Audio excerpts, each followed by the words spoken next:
Jadilah manusia yang berguna dan berilah contoh yang baik. Kalimat inilah yang jadi pedoman hidup Murtaji, Direktur CV Logam Indonesia atau Loin, yang juga owner Regent Resto & Cafe, salah satu tempat nongki yang lagi viral di Ngunut. Pencapaiannya tersebut tentu tak lepas dari perjuangan keras yang sudah ia lakukan sejak muda. Meskipun sudah berusia senja, tapi semangatnya mengelola bisnis seakan tak pernah padam. Bahkan ia mengaku masih punya banyak misi yang hendak ia kejar. Penasaran bagaimana cerita Murtaji mengelola usaha? Simak selengkapnya di podcast Lebih Dekat.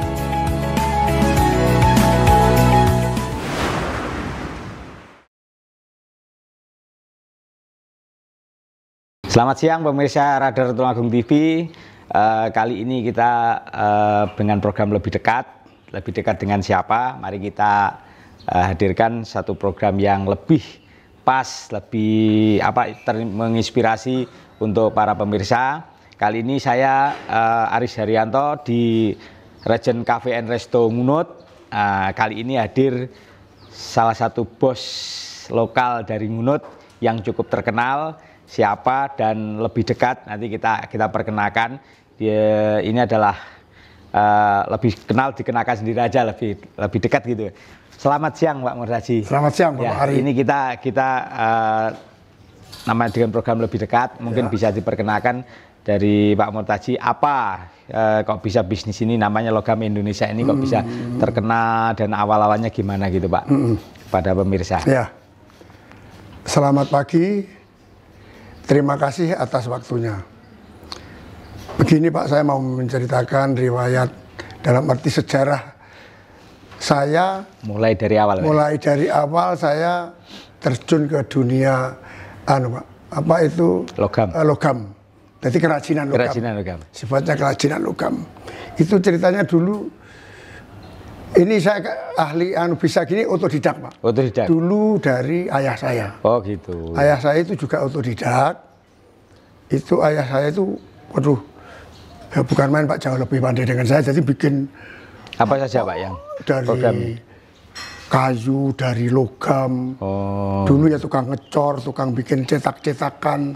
Ya seperti kita ini Pak. Ini. Jadi kemampuan kita ini sekarang kalau kita bandingkan dengan Bapak dulu belum ada alat, sekarang sudah alat, tapi kelihatannya masih canggih waktu. Masih bagusan dulu. Bagusan dulu, ceritanya gitu. Iya, iya. Tapi Bapak saya itu meninggal tahun 67.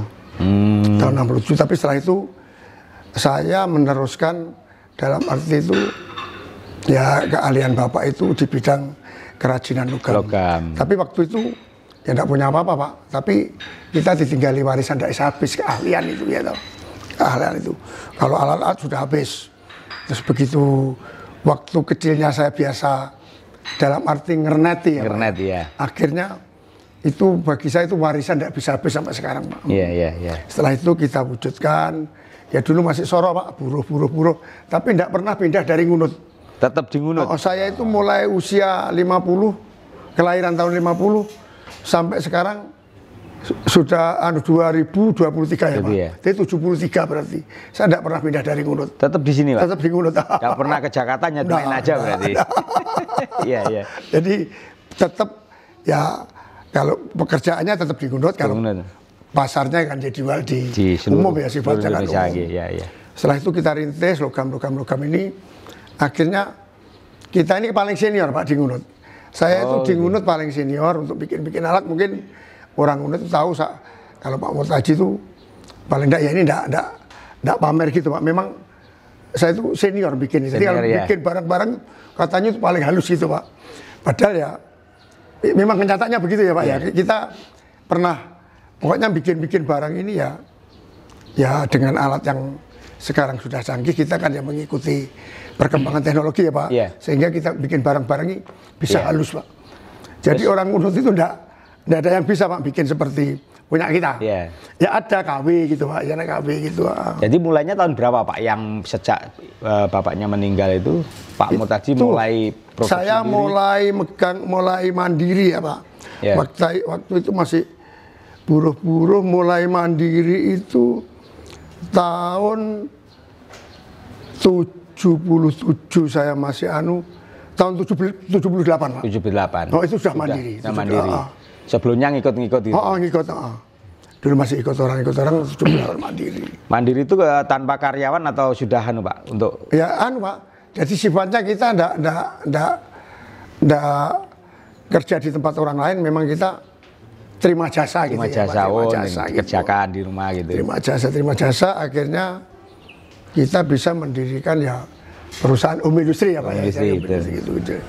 Tapi ya sambil terima Pak, pesan-pesanan cetak-cetakan gitu ya.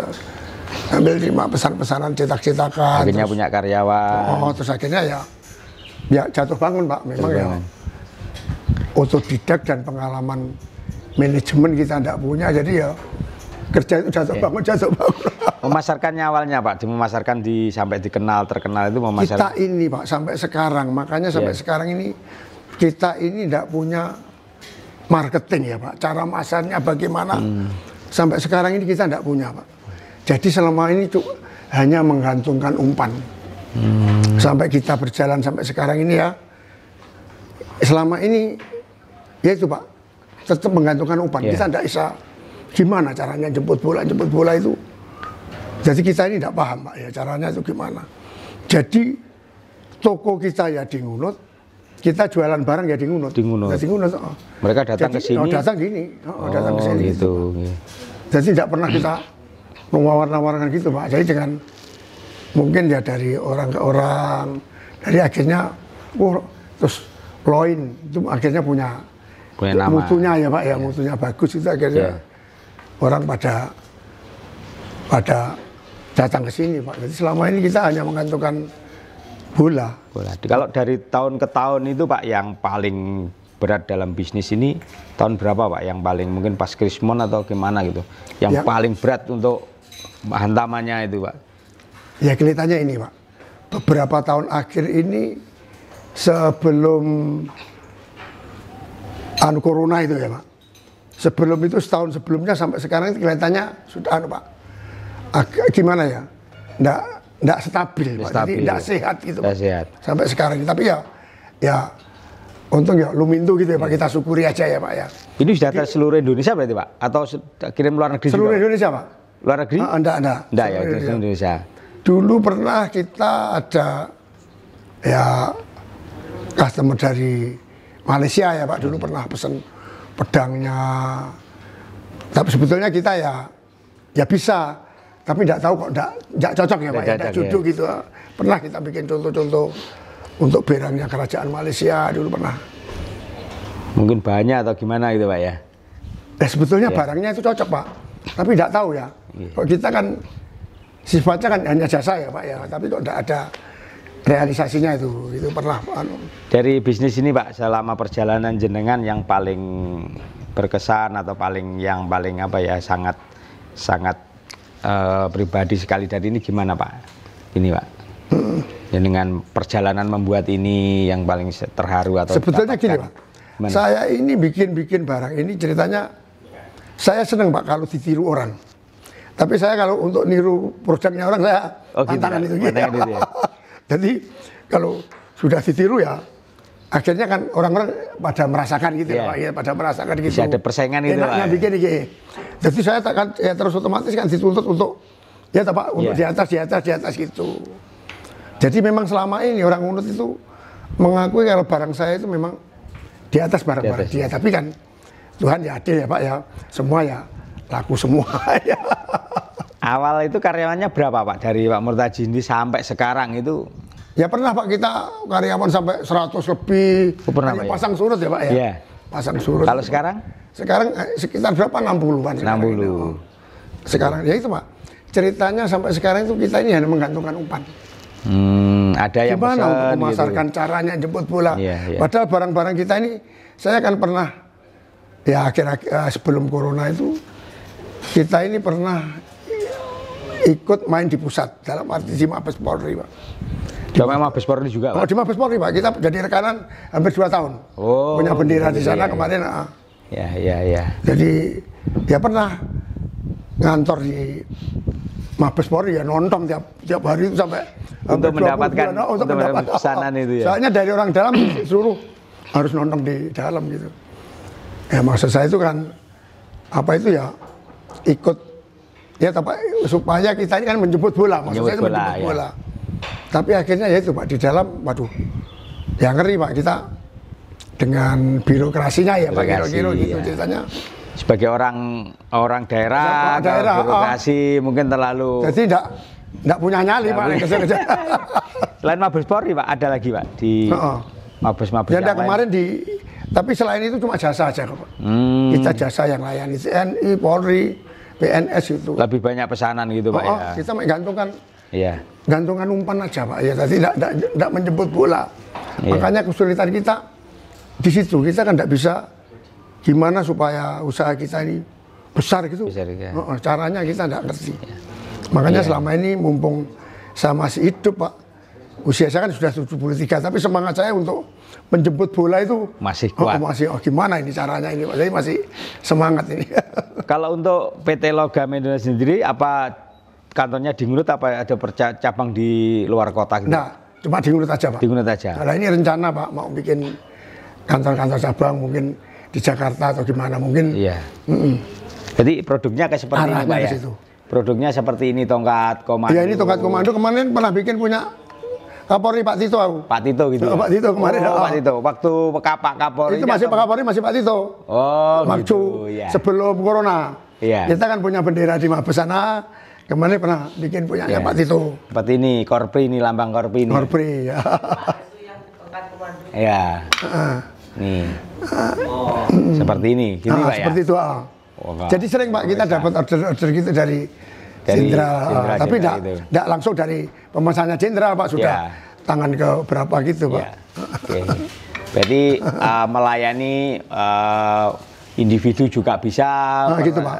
Apa namanya, organisasi juga bisa gitu. Ini Wing Selam Angkatan Laut. Nah ini. Sebetulnya bikinnya itu gampang Pak. Oh gitu Pak. Aku bikin apa ya, seperti bikin tenda, bikin apalah perlengkapan ABRI yang dibutuhkan itu. Tapi terus siapa yang beli Pak? Wah iya, harus berdasarkan pesanan Pak ya, nggak bisa kayak beli buat kerupuk dipasarkan ya. Kemarin kita ikut rekanan itu maksud kita kan mau menjemput bola atau cari order yang gede, ya cari proyek yang besar. Tapi ya itu tadi Pak, sebetulnya kita bisa barang-barang kita di ACC, tapi lewat mana kita gitu. Itu loh Pak, bikinnya gampang. Tapi yang beli siapa ya Pak? Kalau area pabrik sendiri sekarang sudah berapa Pak luasnya Pak untuk alat-alatnya gitu, didatangkan dari luar negeri atau? Enggak. Dari lokal aja Pak. Seperti mesin pun nanti bisa dicek nanti. Itu kebanyakan bikin sendiri. Yang manual bikin sendiri. Gitu. Terus ini bahan-bahannya dari mana Pak? Dari bahan ya cukup dari Indonesia aja ada Pak. Dari di Surabaya, di Ngunut ada yang dari distributor bahan ada Pak. Distributor bahan ada. Di Surabaya gitu. Kalau bahan-bahannya tidak kesulitan kok Pak. Jadi terus aktivitas Pak Mur sendiri Pak selain buat ini ada olahraga atau apa? Kita itu punya hobi ya ini Pak, mendirikan kafe and restaurant ini ya Pak. Iya. Ini tujuan kita ini untuk wadah Pak ini. Jadi tujuan saya itu untuk wadah untuk mengurangi kenakalan, khususnya untuk bina anak-anak dini. Anak-anak dini ya. Tujuan saya kan dengan adanya saya punya cita-cita gitu, terus dengan Tuhan yang di atas saya dikondisikan tempat Pak, diberikan tempat sekian luas itu.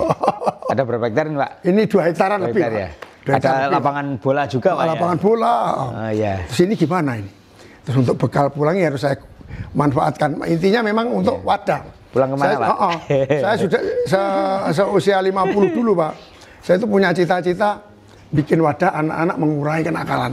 Oh gitu. Jadi istilahnya ya ibadah lah Pak, ibadah lewat perbuatan gitu ya. Akhirnya dengan angan-angan gitu, dengan Tuhan itu kok diwujudkan Pak. Akhirnya diberi tempat ini. Lahan ini sampai 2 hektar itu. Ada SSB, ada SSB. Dan rencana kita nanti luas Pak. Nanti ya sekolahan PAUD, TK, seni tari, terus pendidikan ya, terus olahraga gitu kita tampung Pak. Mau diwadahi gimana nanti ya dicarikan ahlinya ya Pak ya. Iya. Kalau sudah terwujud tempatnya nanti kita carikan ahlinya, ceritanya gitu. Jadi akhirnya dikit-dikit ini kan sudah agak terwujud ya Pak ya, meskipun masih 25%, tapi kelihatannya sudah harapannya banyak. Harapan Pak Murtaji dengan adanya itu gimana Pak nanti Pak, dengan terciptanya semuanya itu? Ya harapan kita ini untuk mengurangi kenakalan dan untuk menggenerasikan anak-anak itu supaya jadilah manusia yang berguna. Berilah contoh yang baik itu Pak. Jadi intinya anak-anak ini nanti biar ya kita membinanya menurut kemampuan kita sampai di mana, untuk selanjutnya nanti kan ya Pak. Makanya kita kerjasama dengan dinas, dengan pemerintah daerah itu ya Pak. Jadi kita punya lahan sekian luas dan kita kondisikan tempatnya gini. Ini untuk apa, diapakan, nanti kita minta masukan gitu ya Pak ya. Jadi soalnya memang mantep Pak, saya dengan didukung istri saya dengan adanya wahana ini, terus jadi istri saya itu mendukung 1000% Pak. Jadi saya mantep akhirnya, wah ini harus terwujud nanti Pak, wadah untuk jadi sehingga tempat untuk anak-anak muda gitu Pak, ya, generasi muda lah. Udah lah, nanti kita ya menerima masukan dari Pak, dari teman-teman, dari instansi terkait. Soalnya kan kita tidak bisa Pak, kita ya akan terbatas ya Pak ya, manusia terbatas gitu. Tujuan saya gitu, jadi supaya terwujud jadi wadah tempat anak-anak berprestasi.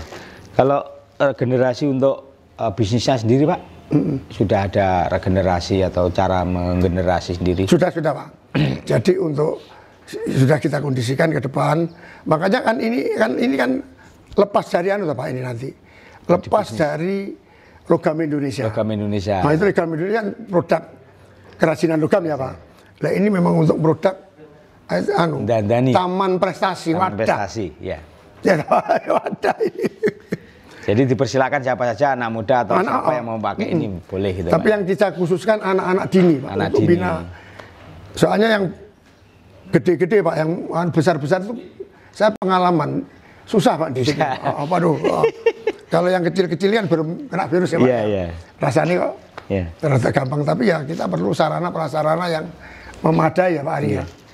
Kalau ngomong Pak Murtaji sendiri dari muda sampai sekarang hobinya apa sih Pak? Saya dulu itu pernah jadi pemain atlet desa Pak, bulu tangkis. Bulu tangkis.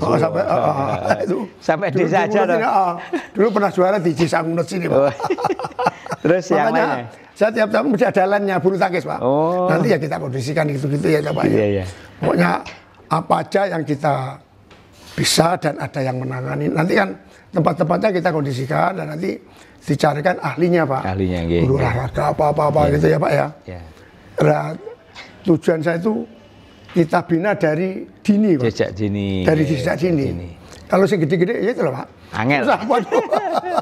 Jadi lebih baik dari kecil gitu Pak. Dari kecil kan belum kena virus ya Pak ya. Nanti bibit-bibitnya kelihatan itu Pak ya. Makanya tempatnya kita tata dulu. Nanti ya kita carikan, kita manage sedemikian rupa ya Pak ya. Iya. Carikan. Selain bulu tangkis Pak, dari mungkin sepak bola atau apa gitu, biasanya kalau anak-anak muda kan suka sepak bola gitu. Ya apa aja Pak. Nanti olahraga apa tuh? Termasuk ya kita kan ada gedung ini belum jadi juga kan Pak, masih dindingnya apa. Sudah lama. Rencananya untuk bulu tangkis, tenis, untuk basket, kan ada cukup sebetulnya, tapi kan belum ada atapnya Pak. Mungkin tempat voli, mungkin sana nanti untuk agro anak-anak, nanti kan kita kerjasama dengan instansi terkait ya Pak ya. Mungkin dari teman-teman, dari instansi terkait, mungkin yang bisa ada masukan untuk apa yang tepat sasaran gitu loh Pak ya. Dipersembahkan untuk Ngunut dan sekitarnya Pak. Gitu. Terus itu sudah tidak bisa dibantah Pak, itu tujuan kita untuk wadah ini. Harapan Pak Murtaji sendiri terhadap generasi muda itu Pak untuk bisa sampaikan. Ya memang kita berharap Pak, sekarang kan situasi sekarang itu ya itu Pak, karena menurut ceritanya kan ya itu pengaruh-pengaruh lingkungan, pengaruh-pengaruh negatif itu kan sedemikian rupa. Makanya kita ini memberi, saya kan slogan kita kan di muka itu Pak, jadilah manusia yang berguna, berilah contoh yang baik. Itu sudah puluhan tahun saya pakai itu Pak. Gitu ya. Itu saya belajar dari itu. Nah itu harapan kita yaitu anak-anak itu kita memberi contoh Pak, supaya kita memberi wadah supaya anak-anak itu juga terpanggil, artinya terpanggil. Jadi dalam arti memberi contoh yang baik. Memberi contoh yang baik, tetap berkreasi, berguna gitu. Yang berguna bagi masyarakat gitu. Jadi intinya itu, Pak. Ya. Makasih pemirsa. Itu tadi ngobrol asik dengan Pak Murtadji, bosnya PT Logam Indonesia di Ngunut, juga legend Cafe dan Resto. Kita akhiri perbincangan ini. Terima kasih, saya Rizky Haryanto dan Pak Murtadji. Sampai jumpa pada program berikutnya. Terima kasih. Terima kasih.